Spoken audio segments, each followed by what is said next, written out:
जनतेच्या नेतृत्वाचा नायक फक्त बाबा नायक। सन 2026 मध्ये जळगाव शहर वाहतूक शाखेकडून रस्ता सुरक्षा अभियान राबविण्यात आले। त्यात एकूण 100 कर्कश आवाज करणारे दुचाकीचे सायलेन्सर वाहतूक शाखेच्या अंमलदारांनी चेक केले असता ते संबंधित कंपनीने बसविलेले नसून दुचाकी विकत घेतल्यानंतर बाहेरून कर्कश आवाजाचे सायलेन्सर बसवून शहरात फिरत असल्याचे निदर्शनास आले आहे।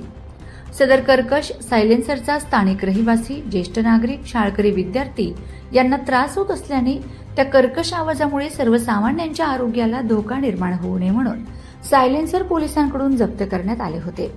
तसेच जळगाव शहरामध्ये अवैधरित्या फॅन्सी नंबर प्लेट लावून फिरणाऱ्या दुचाकीस्वार यांच्याकडून 250 फॅन्सी नंबर प्लेट ताब्यात घेण्यात आले होते।